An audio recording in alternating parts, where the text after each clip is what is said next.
How you doing, Josh Roe? Man, I'm good. I'm glad that we're here in the new year. I was going to say, do you have a? We don't have to spend too much time, but Yep. the holiday season from Thanksgiving to New Year, it seems like it's one big giant holiday. Yep. How was it for you? Good. Some downtime, but worked quite a bit as well. And you know, the fall gets so just out of because I'm doing sports, I'm doing news, I'm doing veteran stuff, and so it gets busy. So any kind of break is good. So Well, happy to have it. And it goes by fast. Mhm. In my world, fall's my favorite time of year. Yep. And so I'm like, okay, August, here comes fall. I take a nap or go to sleep and wake up and go, and it's January. It's the Like, how in the world every year? Yep. And my dad was right. He goes, the older you get, faster it goes. Faster it goes. It's a crazy thing. And now we're on a 8-month countdown to get back to fall. Yeah, that's it. It's how many days to football, right? Right.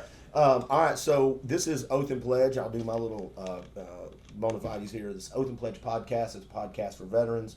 We've been very grateful to have the Veteran Association, the Tennessee VA, associated with us, bringing us some guests. They're going to start doing that again.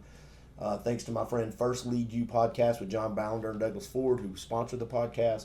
But it's about veterans. It's their stories, why they went in the military. Maybe they have stories from conflict or combat. Maybe it's just going through boot camp. Maybe it's peacetime. It doesn't matter. People, men and women, who took their turn on the wall. And then also that transitional piece out of the military back into civilian life. Lessons they've learned, the struggles they have.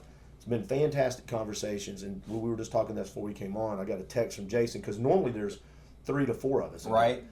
Ballinger got called to Atlanta for court. Eric had a doctor's appointment, and Jason got called into work. All 3 of them this morning. I'm super sorry. Here's some questions to ask Josh about his trip to Vietnam, because that's what we're going to talk about. But then they all said, hey, just want to let you know, we love this podcast. Yeah. And you were kind of saying something along the same lines. Yeah, man. Just the format of a podcast like this, where we're just sitting around talking, is so much. It's needed, right? Because it's not a scripted 2-minute thing that I do on TV or whatever. You know, we're really actually kind of opening up a little bit, and I think, especially for these guys, you know, like a Jason Smith and whatnot, who's had some real life stuff. And if you don't know Jason, double amputee, lost both legs to Afghanistan, amazing human being. But just, you know, to really kind of pick folks' brain and see who they are and how they're doing. I mean, I think that's a big part. How you doing, you know? Yeah. Well, if you look back on our podcast, the guests we've had, one of the things I've enjoyed about it, and I'm working on getting some females in here, just some women, because I think their perspective is just as important. But it's really nice to see the generations, right? You got Eric and John in their mid to late 50s. How old are you? 51. Oh, 41. 51. Thank you. Okay, good job. I'll be 52 this year, yeah. I'll be 57 in a couple weeks. There So you we're go. all rocking and rolling. Boom. And then you got Jason, who's super young. But it's good to have these different perspectives, because y'all find so many things to have common ground on. But then it's still different, right? Yep. It's different worlds that everybody's living in. But they all were sending me their questions because they couldn't be here today. So I'll finish that part of it up. I am not a veteran. I want to make sure I make that very clear every time.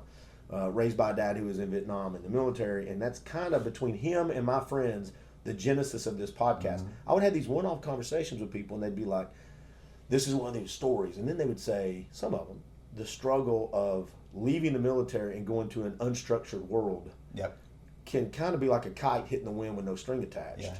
And that's one of the things I've enjoyed about this podcast, hearing how that can be helped and solved through either counseling or just finding the right people to run alongside of you. Absolutely. I think you know, my experience is a little bit different, because I was in the reserves, and so I went to boot camp, and then what they call MCT, Marine Combat Training, and then my MOS school. And I was back at home within like 9 months or so. And so it has been interesting to spend time with, John and Jason and Eric, and kind of just understanding different perspectives, like you said. And I think it is, it's just good to have the conversations to understand where everybody is. Because like you said, the different eras, different theaters of combat at times. And so, you know, and also some accomplished people as well, some smart guys, you know, and so I think that's also helpful. Well, and one of my goals, I mentioned wanting to get a female on also, and want to get someone who is comfortable talking about their experience in Vietnam. Eventually, we're going to get to that. You know, I've tried to get my dad to talk about it. My dad's not that guy. Yeah. But there are people out there. We've talked about it. Yes. I've thrown some suggestions at you, but Yeah, I think that'd be great. Yeah. All right. So I'm going to finish this part up, and then we're going to jump into your trip. If by some chance, because I love to give some props to our folks. Eric Buchanan. You can go to buchanandisability.com. He is an attorney, but on there you can find our constitutional deep dives he and I do. John Ballinger's First Lead You podcast is a sponsor of this podcast. Go check those folks out. And before we ask the question, start getting into the conversation, you have a great YouTube channel. Yep. Where you have long form conversations. Yep. It's much more edited and well crafted than this is, because you're a TV guy, you're a media guy. Tell everybody how to find those conversations, because they're really fascinating. Yeah, I don't know about the well crafted part. They're good. We try hard. Yeah. At Josh Roe is the YouTube channel, and that's where all my military stuff lives. And if you're here local in Chattanooga and Chattanooga area, you can see it on Channel 9 as well, yeah. Fox Chattanooga. But if you just want the military stuff, it's all on my YouTube channel. There you go. Deep breath, everybody. Here we go. You went to Vietnam. I did. All right, so let's do the detail stuff. When did you go? How long did you stay? And then if you want to answer those two and then move into why in the world would you go back, I'll start asking the questions. And again, some of our co-hosts sent me some questions. Yeah, we went, left here August 31st, got back September 9th. We were in country for 6 full days. And the why, there are so many takeaways from the thing, but the biggest one is the power of these reconciliation trips. When I say that, bringing back Vietnam veterans and or their families back to Vietnam, mostly to battle sites. The one that I witnessed, honestly, one of the most powerful things I've ever seen in my life. A woman named Nikki Davis, whose father was Medal of Honor recipient Sergeant Rodney Maxwell Davis. She was 1 when he went off to war. She was just turned 2 when he was killed in action. He was killed in action when he jumped on a grenade to save 5 Marines' lives. He had known those men maybe 3 weeks. He'd been in country for 3 weeks. He was probably in his 20s, right?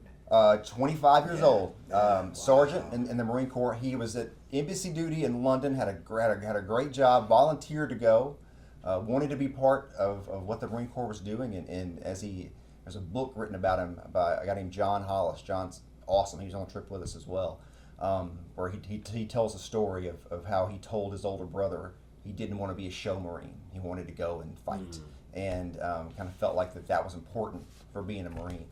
And so this team of people who do this work, bring folks back to Vietnam, a couple of veterans really spearhead the whole thing. They were able to find the exact location through some military historians, a map from some of the combatants, laying over satellite images and really lining it up and really pinpointing pretty close to dead on, this is where this happened. Right. Which is hard to do in some of those terrains because you got jungles and mountains and all the things. And so, real quick, is this an organization that does this, or was this a trip put together loosely that involved other organizations? It's a great question. So there's not an organization at this point. The people involved. There's a Marine Corps retired major who's done several of these, who was stationed in Vietnam when he was in, and that's an interesting story as well. And then there's a retired Army Colonel, Jeremy Bowling, from Chattanooga, went to Baylor, grew up in the East Brainerd area. He's done a couple of these now as well. And those two guys kind of at the middle of it, and John Hollis, who wrote the book I told you about, they're working on making this more of an official kind of a thing. Yeah. But they both have been doing this type of work for a couple of years. Do they call them the reconciliation trips? Is that what it's reconciliation is the word they use? Okay. Yeah. And how many people went total in this group? That's a good question. I don't know an official count. I would say less than 20, maybe 15. Okay. Yeah. And were you the only media person? And what was your role there? Okay. Yeah, media, being a Marine Corps veteran helped, I think, get me in the door. But you were there to document everything? Yeah. And did you get to ask questions and do interviews, I'm assuming? Yeah. Wow. I spent 6 days on there with those folks. We did a couple of live reports from Vietnam, which was pretty interesting. But at the same time, I was just there just to capture video. And I'm still rolling out stuff that I shot. We still aren't finished. How many hours of video? I don't even know. I mean, a lot. Yeah. And there's stuff I've not even gone back and watched yet. I mean, literally. Have you found yourself going through the video you captured so far and going, oh, I forgot all about that. Oh my God, that sounded way better than I thought it did. Or Of course. Yeah. Yeah. That's cool. Yeah. You have moments where you're like, you know what you have generally, but go back and listen to it, like, oh, I didn't remember that part or him saying that. And I wonder, and then we'll talk about some more details, but as a media guy and a veteran, right, you're watching these videos back. So now you're back in the States and you're watching them back. Sometimes it's easy to miss. Now, sometimes it comes naturally, but sometimes it's easy to miss the power of what's going on in the moment because you're so busy on framing and is the audio good? Am I asking the right question? Am I staying engaged? Yep. Da, da, da. And then you start watching it back when you can relax and your emotions are maybe more bare. Have you listened and watched some stuff and goes, oh my gosh, that was way more powerful than I knew? I don't know about more powerful than I knew. Yeah. The I don't know how long we were there. Less than an hour at the battle site. The Khe Sanh Valley, where this happened, south of Da Nang. I'm out there with these. I mean, the U.S. ambassador to Vietnam was there with us. There's a lot of retired military officers and current military officers. A couple of men who fought in Vietnam are with us, and then 4 family members of Sergeant Davis are there. And so I'm literally, we kind of plan it out before we go. Okay, this is what it looks like. This is where you should go. You know, that kind of idea. And so I'm in the woods with a cell phone, is what I'm shooting this thing on a monopod, just kind of like crouched down on the side of this. It's a bomb crater. It's a couple 1,000-pound bomb dropped in the war, and it's still this giant just hole in the ground. And I'm sitting there with just like just couldn't believe that I was experiencing what I was experiencing. Yeah. Like just seeing this where I was, and had 2 microphones on 2 people. How do you get audio from in the middle of the woods, in the middle of nowhere in Vietnam, in a bomb crater or whatever? You know, I had 2 microphones that I put on. Luckily, just got lucky that the people that I put the microphones on were in the middle of all the action, so we got great audio, everything. And so, yeah, and so going back and watching that was just like I remembered it. And as someone who tells these stories and makes these videos and that kind of thing, I got one of the compliment that you want, and from a couple of people who were there who watched what I put together, and they said that you captured what it felt like to be there, and that is what you want to hear. Yeah. And some of it was just good fortune and being in the right spot at the right time, and all those things. But some of it's just, you know, having done not things like that, but shot enough video in your life that you kind of understand the lay of the land and how to do it and all that kind of thing. And so, yeah, it really was there's so much of that in there, of just like, wow, I can't believe I was there for that. Yeah. Yeah. Did we may ping pong around That's people. fine. This is the way the conversation goes on podcasting. When you say you took people out to the site, and I'm going to be clumsy on some of these questions just because I'm trying to figure out how to ask them, correctly. Were there people? You said there were people there engaged in Vietnam. They were there in the war, right? Yep. Okay. Were there people there from the Vietnamese side of it that had fought in the war too there? So, Because I understand there's Americans there. Were there other? at the battle site, I don't think there were any veterans. There were the group that took us in are people who know. I mean, it's a little farming village. You can see the rice paddies as we're walking in. That's why. So this was in a battle called Operation Swift, 11 days in September 67. And basically the reason they were fighting there is because there were so much resources in agriculture, right? So they're trying to, if the enemy can get food and resources, they can fight longer. So you try to keep people away from these kind of things, right? And so that's the idea. So there, and that but there was an afternoon, and this is on my YouTube page as well, where we went to the Da Nang Veteran Association, and you've got 2 long rows of tables. And on one side, you have veterans, NVA veterans, fought with the NVA during the war. And the other side, you've got our American contingent. So you've got 2 men who fought in Vietnam, family of Medal of Honor recipient, and lots of veterans and currently serving Marines, having a conversation, and so on the other side there are people who fought in that same engagement across that represents the Vietnamese side of it. Yes, Wow. and to see, and then after we were done that, we all went to dinner, and they're sitting next to each other eating dinner, and seeing the two. One of them is Nick War, who wrote a couple famous books in the Marine Corps. One called Phase Line Green. He was a platoon commander during the Battle of Way City, and then there was another retired general who was there as well with us, and seeing them interact with those NVA troops, you could tell there was a lot of emotion there, right? After it was all over, they're got their arm around each other, they're taking pictures and these kind of things, and there really is a sense of just healing from, I mean, these guys have lived a lot of life since then, and they have had a long. I mean, like you just talked about, your dad was in the war. Oh yeah. You understand the pain and the trauma that comes with being a combat veteran in that war and all the complications all around that. Right. And so it's a complicated thing, and so to see them in that room, and some of the conversations were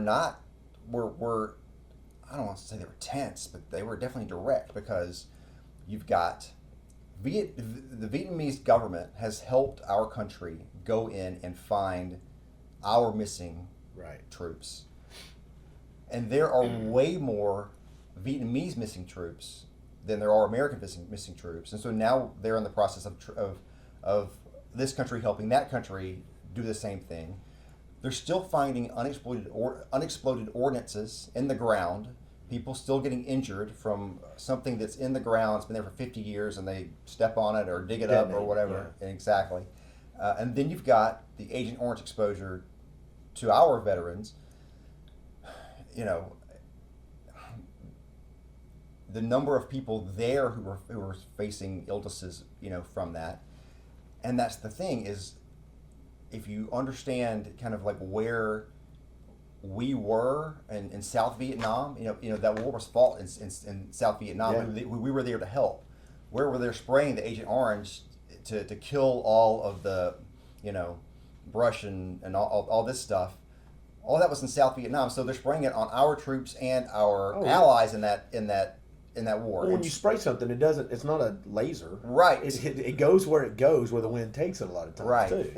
And so the people who were there in that country who are affected, a lot of them are children who were born from the families who were there at the time, that kind of thing, because this Agent Orange exposure can be passed down through generations, and we know that through science, and so it's just a lot of just serious, heavy things that they're still doing with that country, and having those conversations with the Americans. It was powerful just to see it. Yeah, the combat veterans from both sides, when their eyes met, I'm going to watch the videos more, but I would imagine that's where you're just observing. It's a pretty powerful moment. I'm trying to put my dad has said this before, and I don't think he would mind me saying this, and of course this was years ago. He said, I would like to go back at some point. He may have changed his mind now, so I'm not putting words in his mouth now, but he said, I would like to go back at some point and see it when it's not hell on earth. He goes, because it's a beautiful country. It is. He goes, it was really weird to be in a beautiful country to see horrible things. It's the craziest stuff. Real quick, I want to read a couple questions if you're okay with that. One I got or a statement, and just get your take on it. And you may have addressed some of this already, but it's from John Ballinger, one of our co-hosts, who's an Army vet. He goes, most of my training and CEOs and officers, when I first went in, were all veterans, and I would be curious to hear Josh's insight from talking to the veterans, what their reaction was when they went back to a place where they fought on and lost fellow brothers and soldiers. Yeah. And so I talked to Nick War, who I mentioned, wrote the book Phase Line Green, several times about that. And he's like, this number one, like you mentioned, the places we saw were beautiful. I mean, green and lush, and the cities they're modern. They're different than our cities, but they're modern, and so to put your brain into 1967, where this battle that we went to, the battle site for happened, and it was kind of like, okay, what did this look like? The battle site looks just like, I mean, it's rural farmland. It hasn't changed much at all, but the cities have changed a lot. And to see those veterans kind of just be in those places, it's powerful. Did they try to express it in words, or was it mostly, were there tears?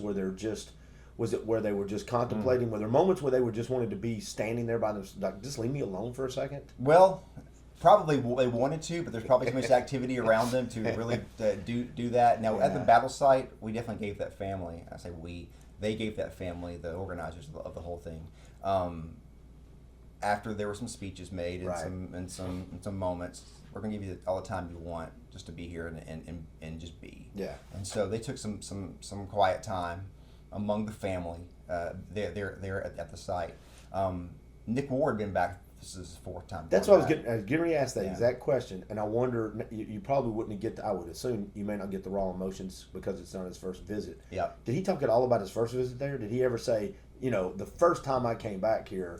I didn't get. I really didn't get that. Okay. So his experience is fascinating. If you know much about the Battle of Waste City, right? There's a river called the Perfume River that runs right through the middle of the city, and Waste City is the way Nick describes it. It would be like taking New York City and Boston and putting them together. Is kind of like the importance of that city for that country. It's kind of like how we think of those, and the fighting that he was part of is this Imperial Palace Citadel is what it's called, and it's basically, he said, there are these historic buildings inside this Waste Cities where there's a big university there, and there's these pagodas, these religious buildings as well, and so it's an important city for that country. Mm-hmm. And so what had happened when the Tet Offensive started, the NVA took over the Citadel. Nick and the 1-5 Marines he was with went in there to take it back, and that was a tall order, and there's a lot of story there. And so I was inside the Citadel with him as we're driving around, and he's showing us, here's where the palace was, and here's where this was. And so he was almost like a tour guide almost, because I think he'd been back a number of times, and he'd written 2 books, at this point. So he'd had time to walk through his emotions. Yeah. He's healed. There's a lot of... When he wrote his first book, if you ever read it, he says that he had been through a couple divorces at this point. He had a lot of problems in his life, just kind of dealing with all of the post-war stuff, right? And so he starts seeing a counselor, and he said he was talking to her for months before he even told her that he had been in Vietnam. Mm. He didn't even mention that as part of the story. And then when that started, coming out, like it all kind of just all came out. And so it's like the gears that finally hit and click, and they start really, now it starts to make some sense. Right. So this was like the late 80s, 90s, I believe, when he was writing the book. And so that started just this whole journey of researching, actually, what's the official record of the thing that I did? Who remembers this the way I remember it? Those kind of things. And so I think he spent, decades trying to piece that together. Some veterans don't go that in depth, but some do. Well, I've got friends, and we've talked about this before. I think we might have kind of brushed over this on this podcast. There's a couple of ways people have handled this, whether it's Vietnam or trauma. And there's people that becomes their identity. Yep. And they kind of get stuck in a time capsule. And then there's people that get to look at it, poke it and prod it, pull out the lessons, start healing from it. And then there's people that I think kind of, any of these can get really bad, but they just ignore all the stuff. And it comes out and nobody really knows why, and they're not ever facing those beasts in the basement that I call them. And so there's no right, I guess there's more healthy ways to deal with it. Yeah. I don't like to call anybody's way wrong, except if it's unhealthy for you or your family. But it sounds like writing for this guy, Nick Ward. Sounds like that was part of his counseling. It sounds like that was a way from get it to brain to paper. Maybe as that process happened, I get to vet my emotions, what's healthy and not healthy. I've talked to a few veterans whose counselors here at the VA's Help Center here in Chattanooga. There's a guy named Robert Rice who was in Vietnam. His counselor told him to do the same thing. Yeah. He wrote a book, and his story is wild too. And I think that has been helpful for a lot of veterans. Let me tell you this one story. Yeah, please. This is your podcast. No. We're just here hanging out. But one of the organizers, Marine Corps veteran Major Chuck Casey, I don't know if it's the first time he took somebody over there, but it was one of the early ones. He was stationed over there when he was in the Marine Corps. His father was a door gunner on a Huey, stationed out of Da Nang. And so he tells his wife, I'm going to buy my dad a plane ticket and bring him out here. And he said, like, I don't even know if he'll get on the plane. And they didn't know that he would do that, but he did. And so he gets there, and what he really wants to do when he's in Da Nang is visit an orphanage that when they were stationed in Da Nang, they would bring extra supplies and whatnot to the orphanage to help the kids. It kind of like this in the middle of this violent history, just a bit of humanity. Right. You know, we've got some extra supplies, take this. And so he really wanted to go back to the orphanage. And so it's still there, still open, whatever. So Major Casey's wife is from Vietnam as well. And so they go to the orphanage, and she's translating, and she's trying to tell the people at the orphanage who this person is. And at some point in the conversation, it clicks. And the woman says, oh, I still sleep on the bed that you guys brought me 50 years ago. No. And they all just start just crying and have this big emotional moment. And Major Casey says, somewhere around there, he could just see 50 years of pain just fall off of his father. And, you know, he grew up with this Vietnam veteran father and all the problems and all the seeing it firsthand and all of that. And so that, when I say these trips are powerful, they can change. They've told me other stories about things that they've done where people leave there different people. They heal in a specific way because they've thought about that battle for the last 50 years, and now they're going back and seeing it again and piecing it together. They took both Colonel Bowling and Major Casey took some guys back to Hamburger Hill, and there was one guy who wanted to get to the top of the hill because he never got to go there during the battle, and then they're trying to bring him up there, and he's an older guy, wasn't in great health. He couldn't make it. Oh. They carried him up to the top of the hill, and his daughter. He didn't live much longer after the trip. But his daughter said the last bit of time she had with him, he was a different person. So yeah, it's wild. Really, and it's also the human brain. I actually had this conversation about other stuff. How the human brain will attach such small, insignificant. It seems like insignificant things with a moment. For instance, the bed. Yeah. And from that one thing, it unlocked that matrix in the brain of healing, and all of a sudden it's like, oh, there's one thing good. Well said. And that, you know what I'm saying? Yep. It's whether it's divorce or anything, you will cry over the small things that if anybody from the outside were to look in, they would go, what's the big deal about that? Right. It means nothing to me, but to that person, the top of the hill that I never get to go to, being carried there and being there, and all of a sudden that veil of pain is moved a little bit. And you can actually feel yourself being who you're probably supposed to be more the whole time. Man, which is really powerful. I was listening to a Sean Ryan. I love that podcast. There's a lot of good stuff in there. If you like this type of thing, for sure. And talked about that. How when you come home and you get out, how do you return back to the person that you were? How do you the person you're supposed to be? Right. It takes people a long time to figure that out. And whether you've seen the worst of combat or seen just a little combat or maybe seen no combat, right. All those experiences have an impact. And it all twines with who you are. It all intertwines. It's like Venom or Spider-Man, right? It all gets into their DNA. It's just when it comes out good or comes out bad. Yeah. Our job is to kind of figure out how to manipulate that as much as possible. I'm going to ask you a quick question from Eric. Because you had mentioned how the cities look different and a little more modern. It said, he gave two, I think. I sure would like to know a lot more about the Vietnamese people, what they think of Americans and they think of the war. And then the second part of that is, I've heard that they are a fairly capitalistic country, even though they are nominal communist. How much of that is true, or is it true at all? As far as capitalistic, I don't have a great answer for that. As far as the people, we were welcomed with, so much hospitality. We met with a group called VUFO, which is Vietnam Union Friendship Organizations, I believe is what it stands for. And their whole mission is to broaden their economy. And part of that is reconciliation with America.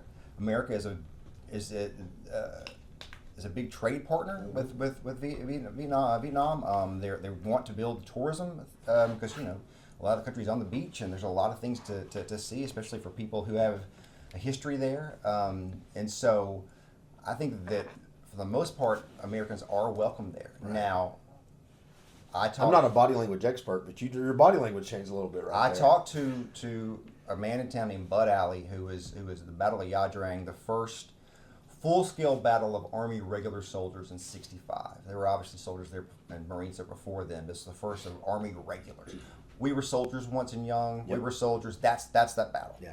So he was there for that, and he went back. I think he said 2016, 2017, and he had some moments where he did not feel very welcome to where he was. I think they were in some areas they weren't supposed to be. I don't know, but that said, so I don't know that everybody's experience is the same. Yeah. Ours was outstanding. They couldn't have been kinder and more hospitable, yeah. And wanted to know about us and wanted to know who we were, and so there's that. The cities are modern, but you go right outside the resort we're staying in, and there's water buffalo walking down the street and water buffalo droppings all over the street. Yeah. I literally left my shoes there because I'm walking in water buffalo stuff for a week. It's like we're good with those. There's not enough bleach. Just chalk it up as a loss. And so there's that. You'll see this in some Asian countries where everyone's on scooters. Yeah. And so that happens there as well. But that said, and the first thing they told us when we got there, don't drink the water out of the faucet. They had bottled water like as much as you want, and but the flight over there was pretty pricey. 20-something hours. It was 20 hours in the air, yeah. And it was pretty pricey. But once you get there, the accommodations, those kind of things, are not very expensive. So actually eating and lodging and those things are not that bad. How's the food? Great. Is it just? We ate a lot of traditional type of. Do you find something you really liked? I wouldn't know what it was. Oh, a okay, lot of fish and a lot of fish, a lot of fruit, those kind of things. But great. The food was great. Yeah. And so there, where we were staying, they had kind of more of an Americanized like breakfast and what kind of thing. But then a lot of the meals we ate out when we were visiting people were more traditional Vietnamese, not no pho, that kind of stuff. Yeah. We ate like this. They eat a lot of fish there, and so your omega rice. 3s were healthy. That yes, 6 days. I'm sure they were up. My levels were high. Yeah. And so all that experience was really great. How about, do you have any just personal stories? Because we talked a lot about what you saw. Yeah. And your experience with stuff like that. Were there personal conversations you had with either the Vietnamese people that not on camera? You're not just there. You're not just an autonomous thing. Right. You're also engaging with people on the side. Did you have conversations, or did you experience something that was maybe not on camera that you're like, okay, this is impactful to me, or that surprises me, or that was disappointing? Anything like that? Nothing that was disappointing. It far exceeded any expectation I had for everything. I rolled on everything. Oh, so really? It was pretty much, there wasn't a lot of moments that I wasn't recording. I was either recording or I was in my room trying to archive and save the video. Yeah. It's my biggest concern of like getting it back and not having the video. And so I'm back there and trying to back it up and all that. But I'm trying to think through your question. Yeah. There were so many amazing moments, and one of the things I've mentioned before, too, being in the military, leaving the reserves, dropping to the inactive ready reserve in 98. I've never been around military leadership like this, like I saw there, in a long time, and it was interesting to see. We've talked about leadership a lot in this podcast with John and whatnot, and it was one of those things of when you see it, you know it. Yeah. You don't. I think we've talked about this too. We're kind of in a leadership crisis in this country, and on a lot of levels. And I think that post Vietnam, we're not that far different in age growing up in that era, that post-Vietnam era, where like my granddad was in World War II, and I heard from him, but like it was not a great time for veterans in this country, and so you didn't hear a lot of open conversations about the Vietnam War and these kind of things, and so so go through that period of time where there was this, like I'll give speeches now here locally, and we'll tell stories about maybe Larry Taylor, Medal of Honor recipient from Vietnam, and people will come up to me and say, I just don't like hearing about Vietnam. Like it's uncomfortable for people, like mostly older people, because it was, all of the controversy from the government, how we got into the war, how long we stayed, how people decisions made. The draft. The last time the draft, the people that didn't want to go, people that went because they were in trouble, and then the transition home. And then a lot of veterans have told me stories of just being mistreated when they came home. But we've talked about this before. It wasn't just, even though that's what gets that's one of the things that can be very emotional for people to talk about, that off the airplane through the airport part. Sure. But it's also the next 6 months or year where if you run into the wrong people in the late 60s, early 70s, and you're a Vietnam vet and you're back and you start sharing your experience, you don't sharing that a lot of times because you don't know how the person's going to receive it. So I think a part of the reason people bottled that up is it's not now. Yep. We're not living they weren't living in the current time where, hey, tell me about how was the experience? Let's get that out. Let's get healthy as soon as possible. They just go, no, I'm not sharing it with anybody because I'm not here to piss anybody off. I don't want to be called names. I'm going to go raise a family. Yeah. And to me and you, and again, I'm a little older, and this will be the great thing about podcasts, and you can edit it out of your video, but I can always edit it out of the audio, is that my experience as a kid being raised by a guy in Vietnam is the older I got, the more stories he has shared, which is great because I'm able to handle it, and there's more trust. We're buddies now, not just father and son. Right. But 90% of my education on Vietnam came from this much of school and then movies. Right. If you think about the movies from the 70s and 80s around Vietnam, that frames a lot of people who weren't there. That's my history of Vietnam. It's interesting you say that because several years ago, a couple years ago, we taught. There's been a lot of debate about teaching about the Civil War and these kind of things in school. And I remember saying in our newsroom, I was like, my memories of growing up learning about the Civil War was watching North and South and Roots and these things that were on TV, that you saw that version of it. I learned way more through that than I ever learned through a textbook. I don't know how accurate all that was. And great point. The Vietnam movies, some of them were accurate, and here's how I knew that some of them were accurate. Because the Chuck Norrises or the Rambos, they were so exaggerated. You could tell they were for entertainment purposes. Sure. And they were telling a certain narrative, right? Right. Always good guy, always bad guy. There's no in-betweens. But then there's certain movies that came out, Apocalypse Now, or is it The Deer Hunter? Deer Hunter, yeah. Yeah. And a couple of other ones. But I could always, or Platoon, I could tell when that was more realistic because that's the one my dad wouldn't watch. Yeah, my dad would get. Great point. My dad would get in 15, 20 minutes and goes, "Hey, I'm not doing this one, Bubba," and he would be like, "I'm out." I'm like, "Oh, the Chuck Norrises, yeah, we're watching those. That's right. Fine. That's rat in the mouth. Okay, gotcha." But the other ones, a lot of times he would be like, "Man, listen, I'm gonna go work on something," and he wouldn't say why.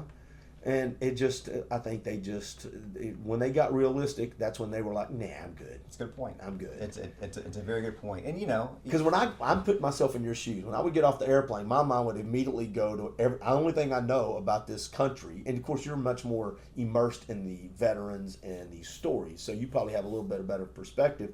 I am not. So I'm trying to put myself in the shoes of getting off the plane and going, I'm in the place where all the air quote history of movies, and it's not accurate. And now it's just a weird dichotomy in my brain. The thing I was thinking as we're landing in Da Nang, there's a Vietnam veteran in East Ridge named Larry Lewis, fought the Battle of Way City in Con Tien, great guy. And he told me, they flew over there on commercial planes too. And he said he flew in at night, and he remembers flying in over Vietnam at night and seeing the tracers. And that's when it really this is real now, And so when we were flying in, looking out the window, that's what I was thinking about. And thinking about what it would be like to fly in and be seeing just tracers, all that, rifle fire all around you. Well, and now, again, we're almost done with the podcast, but now that we're talking about it, You go back to the movies about so the location you were at, you were in the bunker. I mean, in the bomb crater. The bomb crater. Is that a area again? That's been in movies, right? That's been has that been in some used in movies somewhere? That's a good question. Or let me pull back and ask it a different way. You're in that crater. Yeah. And now you're looking at all the movies you've seen, and it's really, I don't know if it went through your brain. Again, you're working. This is your profession. But I would have a hard time sitting there going, oh my God. Well, this is what I have been seeing, and now it's, I don't know, it's just we very were weird. in Way City, which the combat part of Full Metal Jacket was Way City, and so I did have those thoughts when we were in Way City, for sure. That's what I was trying to get. Because I mean, being not only growing up at the time that I did, and that movie was out, also the Arlie Ermy drill instructor. When you're in the Marine Corps, there's always somebody throwing out a line from him, in that movie. At least when I was in, anyway. And so. And there's a lot of Marines who don't like that movie, and I get that. Yeah. But you hear that quoted a lot, and so so that's one of those things in my mind as we're going. Really, that's my only real like childhood kind of like frame of reference for that battle. Really, right? That's what I'm saying. So it's definitely interesting. When you think about it in those terms of kind of like how you picture things to be and how they really are when you get there, and which is as close as you can come in your brain to walking through history. Back when what you did is basically you walked through parts of history, and you're trying to get their take on it, your take on it, because you can't go back in time. But I'm in the same place where all of the memories and my movie memories, right? But their memories of reality, they're meeting. Yeah, and it's like, wow. Yeah, that's gotta be and reading books about Vietnam, and going there and kind of trying to see those places and imagine those places. I'd read the book about Rodney Davis before we went, and being there is it's never what you think it's going to look like as far as that kind of stuff, because you've never seen that before. It's powerful so to get to this bomb. I mean, it's very rural farmland. So we take a bus into this village, then we all get out of the bus and get to little sedans, four-door little cars, and we're driving through these little, and so if you go to my YouTube page, the top video you're going to see is a special we did just on taking that family back to that location, and you can see parts where we're just driving through these dirty, dusty alleys, basically between little buildings, to get back to these fields where this happened, and I would have no idea how to get back there. Yeah. If you said go back there tomorrow, like I couldn't do it, So, but it's like, you realize you're kind of off the beaten path here. Which is like being in rural America too. Yeah. It's like go past the third pasture and take a ride. It's a dirt road. I've got family in Mississippi and other places that you can get just as lost. Sometimes we think that, or we forget that they're humans. They live. Some of them are very urban. Some of them are very rural. It's the same as we are. But that's an interesting point. The Larry Taylor story, right?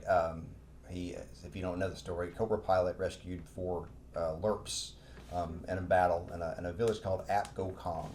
It was a remote village when they were there in '68. It's a country club, a golf course right now. So there are parts of Vietnam that are very developed. Yeah. They're very different than, it's kind of like our country. We're not the same as we were in the '60s, obviously. And so. Similar to everywhere, Had you done anything like this before? No. Anything even close? No, not really. Been telling veteran stories a long time, but actually going to, it's interesting, right? When you think about where we live and the Civil War history right down the street, Trail of Tears history right down the street, and so we live in a very history-rich place as it is. And so there are spots in Chattanooga that I kind of get a little bit, Orchard Knob, these kind of places, and you think about, this is where Grant's headquarters was. Or have you done any stories on those, like get historians in? Okay, I didn't know. Because the Trail of Tears, my buddy Jeff Stiles lives up close to, he lives basically right there where the Trail of Tears come through in Sequatchie. Yeah. And he talks about that all the time. Well, you got the Blythe Ferry up in around Meigs County, and so there's, Ross's Landing. There's so many spots. Missionary Ridge. 100%. And so there are. we're surrounded by it here, man. Surrounded by it. Yeah. And so, in that context, we do live around history, but I've never actually done that. We're gone to a foreign country, to a place I've never seen, don't know anything about. But you know how it is. When you live around stuff, you get to take it for granted. You do. The cool stuff's always not here. Right. Which is not always true at all. No, it's not. Yeah. But you feel that way sometimes. Absolutely. But yes, but if you ride down the street in Chattanooga and see a marker, stop and read it, because a lot of really cool stuff happened here. Would you do this again? 100%. Yeah. You know, we've talked about, with that group going back. I don't know what their plans are, but if they call, I'm going. Yeah. Okay, looking back on it, are things you would do different? Would you slow down? Would you take more personal time? Is there anything on a personal level that you go, yeah, I would tweak a few things looking back on it? Yeah, for sure. I think the biggest technical part of that was figuring out what gear to take. I needed to take something small. I'm on a plane for 20 hours. I needed my big camera. Because I took a cell phone and a small DSLR camera. DSLR camera, I didn't use as much. I used my cell phone more than anything else. Mm-hmm. But yeah, there's some technical things I would do differently as far as trying to streamline some things. And then, like I said, back in media, that was a big part of it. I think I could work some of those things out. But as far as like seeing things and capturing, I mean, you want to soak it all in and capture all of it. I wish we could have stayed longer at some of those places. That's what I was going to ask. Are there questions you look back on and go, man, because sometimes you leave stuff on the table. Yep. You go, man, I wish I'd have asked that or gone a different direction. I know it serves no purpose. Regret serves us no purpose. I definitely would have done more research. I would have read more because I wish going into it. Yep. Yeah. Yep. And I read quite a bit, but I kind of felt like I learned things after the fact or during the thing, like, oh, I wish I'd known that beforehand because I would have asked this a certain way or shot that in a certain way. And so there definitely are those kind of things. But, I mean, I was pretty prepared, but there's still things I didn't know. Well, that's the way it is. No matter how prepared you are until you get in the game, you don't have any game footage, exactly. right? Now you got game footage. Yeah. Would you? Okay, one more question on this part.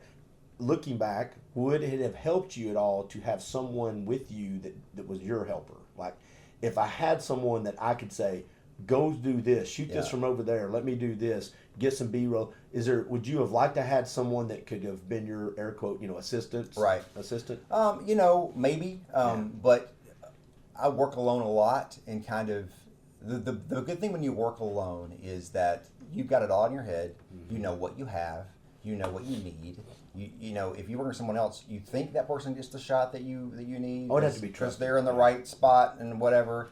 And so, but maybe they don't. Maybe they had a wide shot when you needed a tight shot, whatever, you know. And so it helps me when I get back and put it all together because I've seen it all because I recorded all of it. And so it's a yes and no. Yeah. I think there would be positives and negatives to it. Yeah. So as we wrap this one up, I feel like we've had a really good conversation, but I always like to do this, especially since this is a solo and I'm treating this more like my During the Break podcast.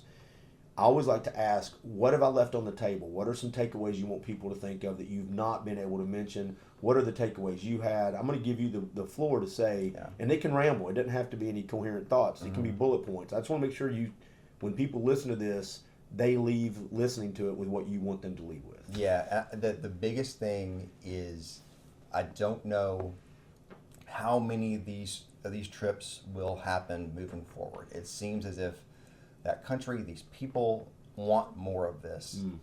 Any Vietnam veteran listening to this who is maybe would be on the fence about going back, give it some thought. And I'm not saying you should go because who knows where you are, but man, the things I saw were just powerful, and I saw healing in real time. And if you're on the fence on it, go back. Go to my YouTube page and watch that video at the top of the trip to the Quezon Valley where Operation Swift happened. I think there's a lot, man. Vietnam War is an ugly part of American history. There's a lot of ugliness about it. We know that, right? And the people who were there doing the fighting, men and women. My mother-in-law was a nurse in a hospital in Japan during Vietnam, bringing wounded, troops over there. So many pieces of this war are not just the people on the ground fighting, but definitely, if you were in country on the ground there, you lost loved ones there or people close to you there. I think there's a lot of potential for healing for sure if you're in that situation. So if you ever have a chance, I would seriously consider that. Okay. Yeah, and you might, well, I mean, we'll end it with this. Make sure everybody, one more time, where do they find your YouTube channel at? Even though your name's Josh Roe, tell them, is it just Josh Roe? It's at Josh Roe, and Roe is R-O-E. There's a lot of different spellings for Roe. So Josh, normal spelling, Roe, R-O-E. If you can't find it for whatever reason, go to newschannel9.com. I have a Price of Freedom. It's the name of the series that I do. There's tons of stuff in there. Or just Google me. I mean, all my stuff's on there somewhere. So have you thought about helping some of these people, or you do a book, some sort of book, or? Man, it's a great question. Or a docu-series? I have saved every word that I've ever transcribed from an interview for the last 14 some odd years I've been doing this. Wow. I've got all of it with the idea of at some point I'm going to do something with this. I don't know. Today's not the day, but I don't know. You know what I mean? And so I've never tried to write a book. The thing that I get value from is doing these kind of long form, 20, 30 minute kind of mini documentary type things. And so I love doing video. I have dyslexia, and so if you watch the video, you'll see some misspellings on there because that's just my brain works. Yeah. And so I'm sorry. See, I do the same thing. It's just I don't know how to spell that well. That's fair. We both have different reasons. Yeah. but I enjoy the video, the visual storytelling more than anything. But that said, I've got all the material. At some point, I would love to do something with it, whatever that looks like. I don't know exactly what yet. Yeah, don't worry. The new generation's not reading anyway. Oh, there you go. And reading's for us old folks. Maybe I can sit there and just read it out loud on camera. Well, I'll take care of all this for us. Eventually, we'll read it for us. Hey, Josh, I know you got some stuff to do, but this has been a fascinating podcast, and I really appreciate your time. Man, I love doing this, and thanks for just continuing to do this and tell these stories. People need to hear them, and I've got lots of stuff planned this year. We're excited about it. Well, and we'll talk about it on the podcast as we move forward. Awesome. Thank you very much. All right, buddy. Hey, thanks for listening, everybody. Oathandpledge.com. Share it with your friends. We'll talk later.